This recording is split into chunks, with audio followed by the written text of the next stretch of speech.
বড় দায়িত্ব দিয়েছে আবৃত্তি করার জন্য। সংস্কৃতি বলয়ে যে মৌলিকতা, আমাদের সংস্কৃতি চর্চা, তা অলরেডি শুরু হয়ে গিয়েছে সেপ্টেম্বরের 20 সাল থেকে। আমার এখন মনে পড়ে সেই বিশ্ব আমাদের যখন সম্মেলন হয়, কানায় কানায় পরিপূর্ণ ছিল সেই টাউন হলের ময়দান।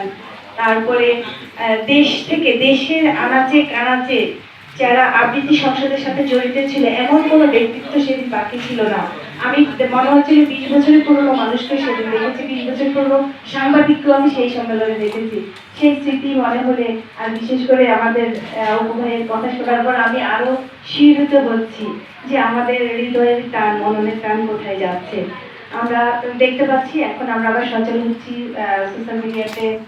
ঢাকা সংসদ, চট্টগ্রাম সংসদ, পরবর্তীতে কুমিল্লা সংসদ বৈশাখী একটা আয়োজন করছেন, খুবই ভালো লাগছে।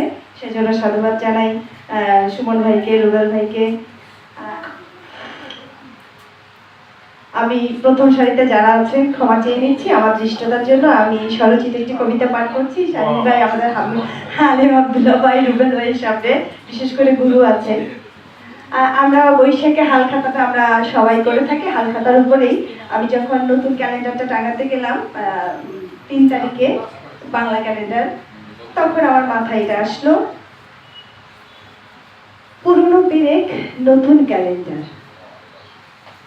হালখাতারই লাল খাতা কি লাল শালুতে মোড়া, যতটা মনে ভাবছি আমি ততটা নয় জোড়া, অগ্রভাগে ছিন্ন পাতা, মধ্যখানটা ভালো, শেষ দিকটা খসখসিটি, প্রথম দিনের আলো, কত নাম যে কেটে গেছে, ফিরবে না আর কভু, শেষ যাত্রায় যারা ছিল চলো হলো তাদের মাঝেও কেউ, স্মৃতিটুকু বয়ে চলা নতুন দিনের পাতা, হয়তো আবার লিখব বসে নতুন আরেক খাতা, আসবে না আর ফিরে তারা, একেবারে গেছে যারা, নতুন দিনের প্রথম খাতা শুরু হলো আজ, নতুন করে হিসেব কষা আরেকটি বৈশাখ, পুরনো পেরেক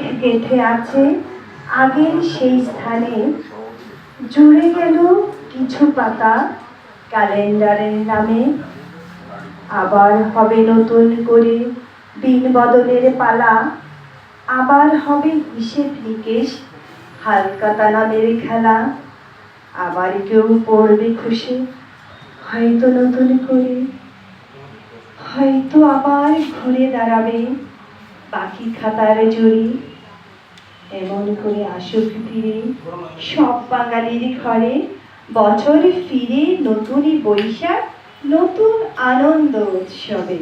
ধন্যবাদ সবাইকে।